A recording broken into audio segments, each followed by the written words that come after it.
Welcome to Play-by-Play Sports Broadcasting Dallas Edition. I'm Chase Kosmetsky along with my co-hosts Ethan Woodson and Eli Irvin. A lot has happened in the Dallas sports world since last summer, so we will try to catch you up on this great year of sports for some and not so great for others. Let's start with the not so great.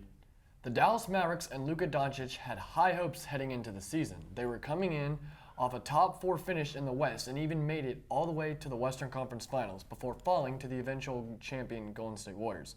Many people were even picking Luka to grab his first MVP, awarded before the season began.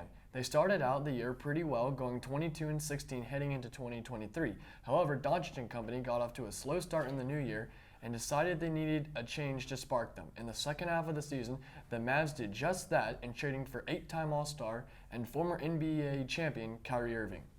This trade unfortunately did not have the desired effect. In fact, it may have done the exact opposite.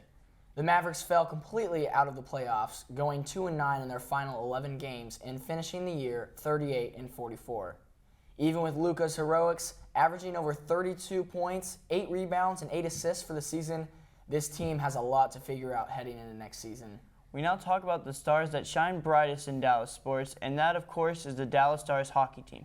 They were incredibly consistent all year long, being one of the best in the West throughout the whole NHL season. The Stars would finish only 1 point behind the reigning Stanley Cup champions Avalanche for first place in the Central Division. They were led by superstar Jason Robinson, who led the team in both goals, assists, picking up the first 100-point season in team history along the way. The Stars looked primed to make a run to the Stanley Cup, defeating the Minnesota Wild in round 1 and the Seattle Kraken in round 2. Unfortunately, in the Western Conference Finals, they quickly found themselves down 3-0 to the top-seeded Vegas Golden Knights. They fought back valiantly, taking both games 4 and 5 to make it a series. But in Game 6, it was all Knights, winning the clinching Game 6 by a score of 6-0. The future on the ice is bright as ever for the Stars. We'll see what next season brings. Finally, we have the two teams that play out in Arlington.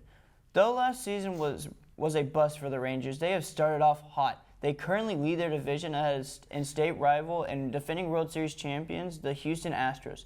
Jacob deGrom's injury is a big blow, but the Rangers are still in the driver's seat early in the season. Across the parking lot, it was another season of ups and downs for the Dallas Cowboys. It all started with a Week 1 injury to quarterback Dak Prescott. Backup quarterback Cooper Rush was able to step in and do a decent job leading the Cowboys to a 4-1 record as the starter. When Dak returned to the field, he led the league in interceptions, but the boys would still finish up the season 12-5, good enough for a wildcard spot. In the first round, they were able to avenge the Week 1 loss against Tom Brady and the Bucs in what happened to be Brady's final game. In round 2, the Cowboys faced off with the San Francisco 49ers, who had the #1 defense in the league. The offense could not find its stride, and Dallas would eventually fall to the Niners 19-12. This loss meant the streak of not reaching an NFC title game since 1995 would continue. The Cowboys have just as many questions as answers heading into this upcoming offseason, and we'll see if they can finally break that long streak. Well, that's all we have for today. For my co-hosts, Ethan Woodson and Eli Irvin, I'm Chase Kosmetsky. This has been Play-by-Play Sports Broadcast, Dallas Edition. Thanks for watching.